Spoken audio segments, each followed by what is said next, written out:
Good evening. Welcome to the Loan Officer Training Series with the Mortgage Calculator. Tonight we're going to be talking about how to structure HELOC Combo Loans. We got the chat up on the screen there, so feel free to drop a comment there. I see some comments were already coming in. We definitely appreciate it. All right. Just give us one moment here to go live on all the different platforms. Great topic here for tonight. A nice trick to always have up your sleeve as a loan officer, especially in certain parts of the country too. So very important info here tonight. And with that being said, it looks like we're live on all the different platforms. So we'll go ahead and get started. And what we'll do is we'll take the chat off the screen for now, but keep dropping comments in there. You can drop any questions you have in the chat as well. So welcome everyone. My name is Kyle Hershey. I am the COO of the Mortgage Calculator, and we are a lender that specializes in non-QM loans. What we do every Tuesday and Wednesday evening at 7 p.m. Eastern on this show is go through a new loan officer training topic. And tonight we're going to be talking about how to structure HELOC combo loans. So our sales manager, Jose, with 28 years of experience as both a loan officer and a realtor in Florida, is going to give us both some reasons why we would do a HELOC combo in the first place, and then how we can structure that. So I'll go ahead and turn it over to you, Jose. Let's talk about structuring some HELOC combo loans. Good evening, everybody. Thank you for joining us for tonight's training. Tonight's training on how to structure a HELOC combo loan. Definitely an interesting arrow you want to have in your quill, right? I mean, this is the one that can allow you, especially in Florida, right, where condo financing is so difficult because many of the associations do not have the required reserves. So this is one of the workarounds that we have, right? We combine our first mortgage with a home equity line of credit. So let's go ahead and get right into it. All right, so how to structure a HELOC combo loan. So um, first, let me talk about what I have there, the image, right? The image there that I have is Fannie Mae Standard Eligibility LTV Matrix. Now, these HELOC combo loans are basically going to work for agency loans only. They're not going to work for non QM loans, where usually you're maximizing the loan to value on your loan on the first, and where usually the CLTV and LTV requirements are also the same. So, what's very important to note here is that on a purchase, we can go up to 97% combined LTV on a fixed rate mortgage and 95% on an ARM. Even though our HELOC options basically are right now capped at 95% CLTV, I don't believe we have a 97% CLTV option, but this gives you an idea of what you can do when you are combining the loan. Because what is a HELOC combo loan? Is a loan that combines a first mortgage with a second mortgage, in this case, a HELOC, home equity line of credit, to comprise the total loan amount. Now, do note that the first mortgage is subject to restrictions depending on the guidelines of the option chosen. And these restrictions may include no reverse mortgages as your first mortgage. That's because the reverse mortgage is a negative amortization mortgage, which is our bullet point number 3, no negative amortization mortgage. And in some cases, also no interest only mortgages. So you would really have to see which type of note you have on the first. And if it is a note that allows for negative amortization, as some adjustable rate mortgages do, for example, allow for negative amortization if you reach a payment cap, then you would not be able to combine that mortgage, first mortgage type, with the HELOC to get your combo loan.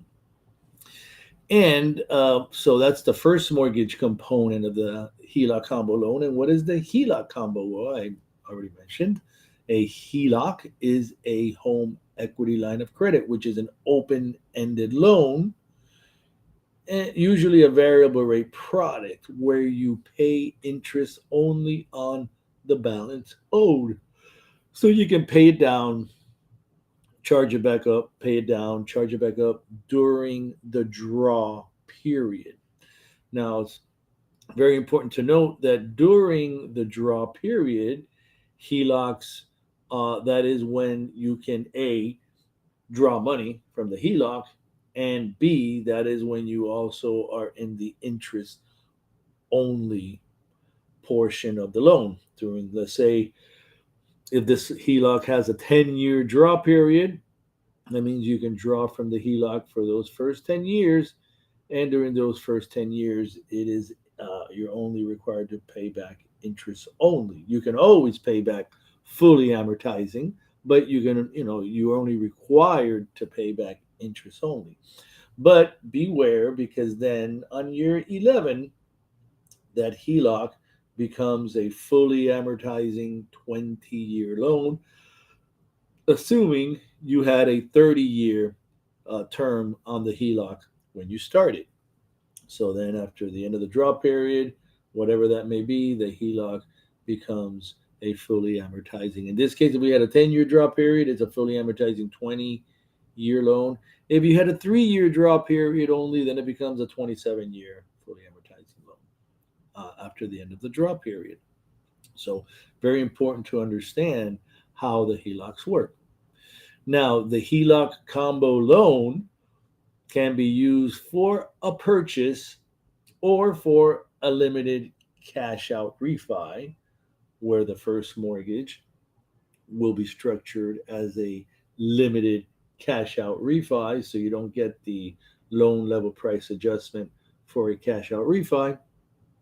And then you use the HELOC for the additional quote unquote cash that you want, the actual cash out component.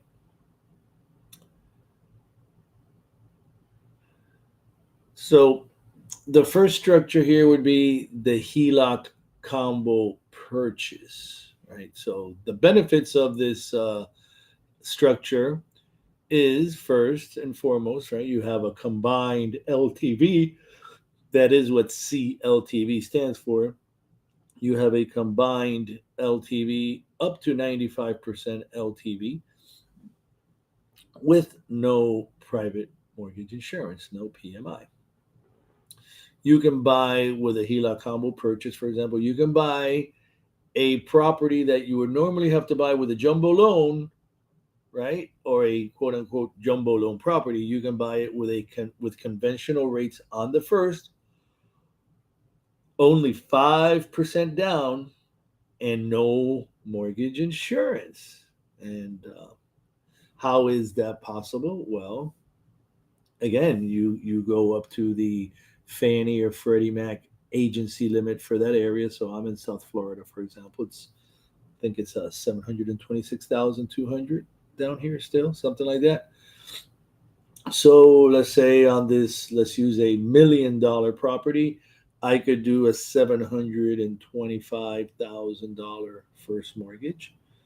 I can do a $225,000 line of credit and 5% down. And I'll show you the structure on a quote in a minute, but just so you understand, then you're at 5% down, which is a key component here, because normally the jumbo loan would require minimum 10% down for this for that purchase. So normally that purchase would be minimum $100,000 down payment versus $50,000 down payment. You have conventional rates on that $725,000. You have a HELOC, which, by the way, the HELOCs can be paid off on an accelerated method so that you have less interest expense. Some people like making the payments on the HELOC every 2 weeks, right? So you make a little bit more, you're paying less interest that way because the balance has less days in the month that they're calculating the interest on. So you will definitely save money with the HELOC if you decide to pay it down not just pay interest only. The HELOC combo purchase can also be used to buy a or, primary or a second home condo, where this condo may not have any reserves, right? Common occurrence here in Florida. Condo association is not collecting enough in the monthly assessment to meet the 10% of the annual budget reserve requirement that Fannie and Freddie has. So you would have to normally buy that condo with 25% down if you want to do a limited review primary or second home loan, or 30% down if you want to do the limited review investment.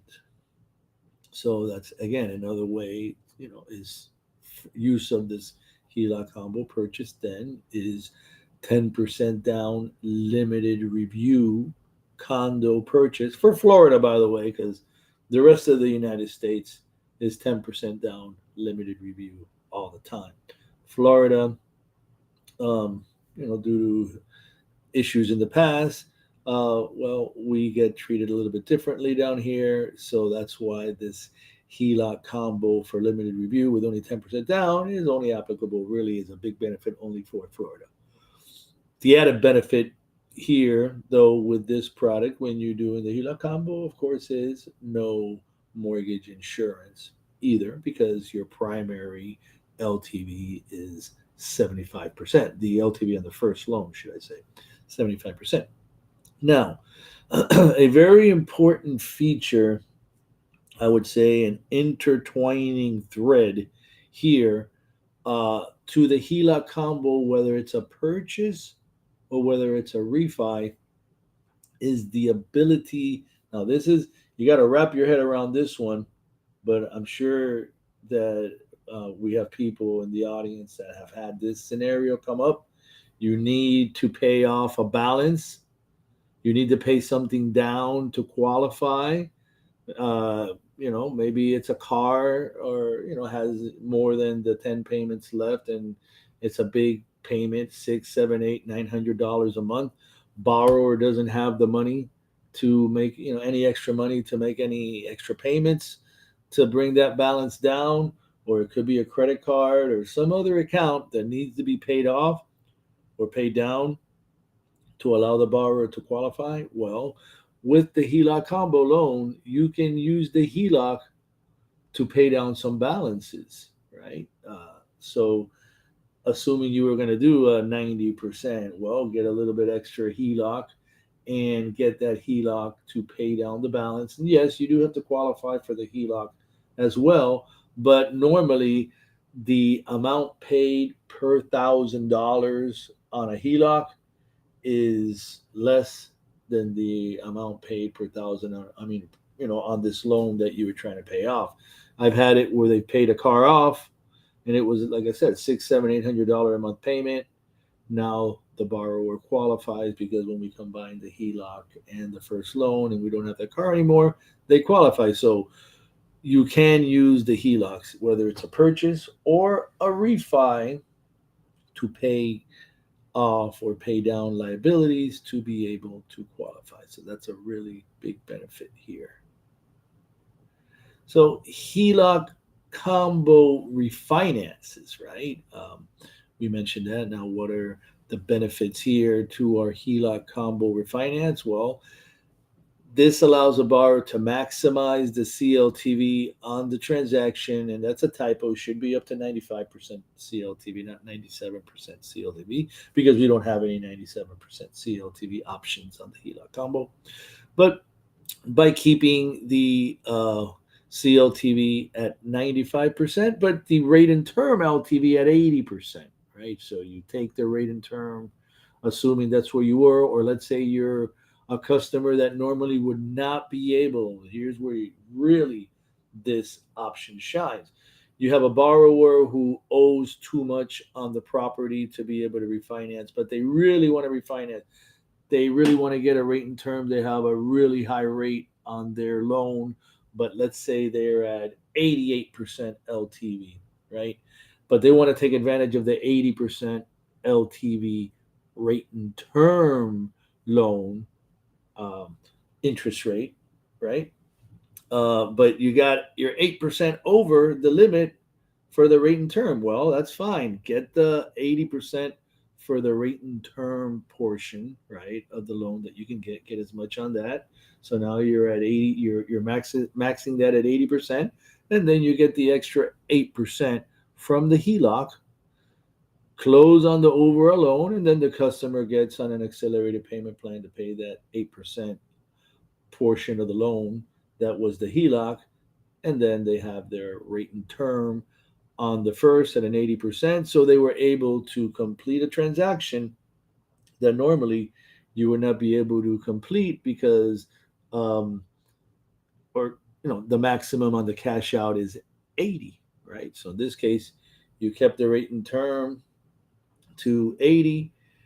Customer got some cash out there. Maybe you took it up to 90%. But the whole idea here is to realize when you have a customer who may be over the limit for the cash out or for the rate and term, whatever it may be, you can use the this structure to take it up to a combined LTV of 95%, where you can structure the first as a rate and term, and then get the balance of the money that you need to close the transaction. In this case, we are getting the balance that we need for the first to complete paying off on the first, and then we have some extra money left over, which is our cash out component that the customer needed for some other things that they wanted to do. So, grouping it that way, refinancing the higher interest rate first into a lower interest rate first as a rate and term, and then getting a small portion through the HELOC. And again, in this HELOC combo refinance option, we are again able, obviously, this option is much more obvious, able to use the HELOC to pay off liabilities to be able to qualify a feature not possible with a standard rate and term refinance. If our customer was doing this transaction as a rate and term refinance, and again, they were a little bit over on one of the accounts, they cannot ask for extra money from this transaction if it was a rate and term to allow to bring the DTI down by paying off some accounts, because that would be considered cash out even if they weren't getting any cash out in their pocket. Even if that cash was being used to pay off a liability, it's still going to be considered for this conventional loan a cash out transaction, and then would limit you at 80%. And remember, we needed to get 86, 87, 88. So we would not be able to do it if we did not structure it this way. Right? So now let me show you a couple of examples here, right, where we're breaking down again, reemphasizing the structure. So here in this scenario is my rate and term first combined with a HELOC, and I took this up to a 95% CLTV. So I got some pretty good rate options there. But what this allows me to do is it allows me to get a line of credit of $225,000. I can fully draw it if needed at closing or not. And this 95% CLTV loan, the HELOC is at 12.375% if it is fully drawn. Now, one thing I did want to note I didn't bring up previously is you need to pay special attention to the guidelines for the HELOC product and note what is the qualifying rate, right? Because HELOCs usually qualify the borrower on a set max rate at the fully drawn amount. So the underwriter is going to assume that this HELOC is going to be fully drawn. So in this case, it would be my HELOC at $225,000, and then they're going to calculate the payment based on whatever their guidelines are. Some call for a fully amortizing payment, others call for the interest only payment at the full amount. Whatever the guidelines may be, that's how you qualify the borrower. You're not going to qualify the borrower on the interest only payment usually,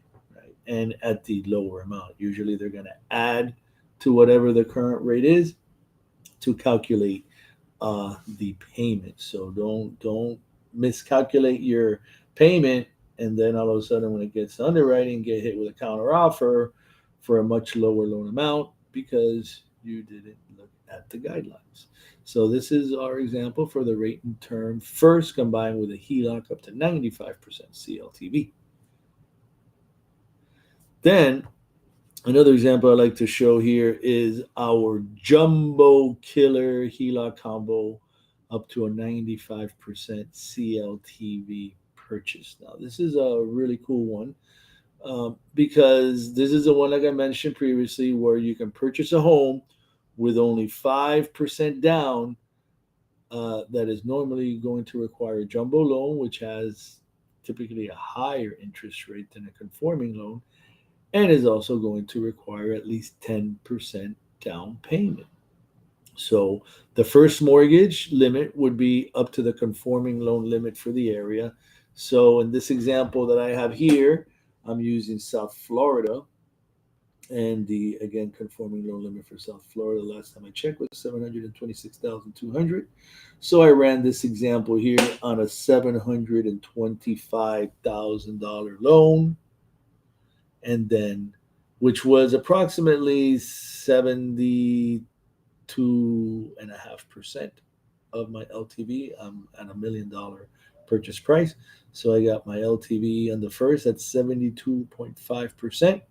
Then I have my HELOC for $225,000 at 12.375%, and no mortgage insurance again.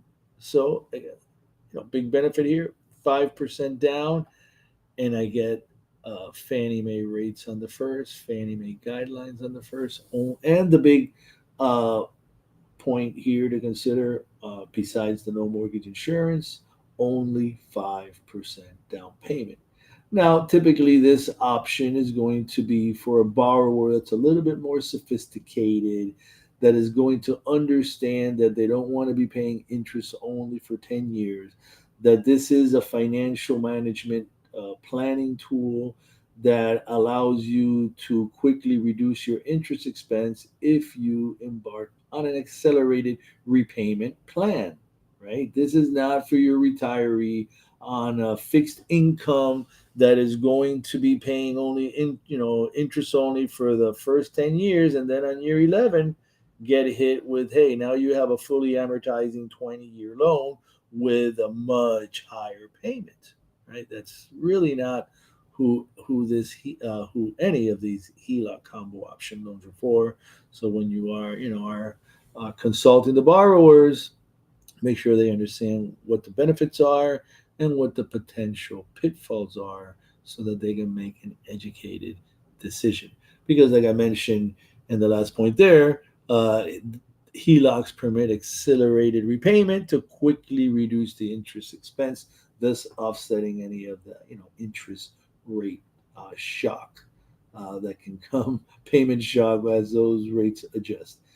And now here in my last example here is the classic HELOC combo purchase for limited review condo financing. Now, again, this is a phenomenon that's really going to be more applicable for Florida because Florida is 75% maximum LTV for a limited review condo loan. And limited review condo loans are the option that is selected when a condo association is not collecting adequate reserves to be able to close with a low down payment option. And by low down payment option, I'm talking about a 3% for a first time home buyer or a 5% down. Typical low down payment options are only possible when the association meets Fannie Mae guidelines for the condo, and that's going to have to do with reserves, that's going to have to do with number of owners owning, like number of renters, number of owner occupants, all items that aren't taken into consideration when you do a limited review condo loan. Limited review condo loan is going to look at litigation. I think it's going to look at if one entity owns more than 10%. Definitely going to look at if the percentage of units that are more than 60 days delinquent on the assessment, and that's pretty much it, right? So it solves the big issue of the association not collecting enough reserves. That is done by combining a first mortgage. Now, for a primary or second home, it's going to be 75% LTV max on the first, and then the HELOC for the second. Now, you'd have to check the guidelines on the HELOC to see what's the maximum LTV or CLTV that they allow for the second home. For the primary, I can definitely tell you that they go up to 95%. But due to Fannie Mae guidelines only allowing 90% CLTV max when it's a condo, hence we have the 10% down option, right? With the 75% on the first, 15% LTV HELOC, 10% down for the borrower, never any mortgage insurance applicable, obviously, because we are um, our LTV on the first is at 80% or under. In this case, it is at 75%. So this is an option that I have used quite a few times in South Florida with condos when they have the issue of no reserves, when they have the issue of too many too many renters to owners. Two of the big items that can be resolved with this. So definitely look forward to assisting those of you out there with your HELOC combo loans. We presented a few options here to be able to use this HELOC combo loan to generate more business for you all. Especially remember how we can use them on the rate and term to when the customer wants to cash out. If they owe a little bit too much money that normally couldn't do it as a rate and term, the HELOC combo loan is the way to go.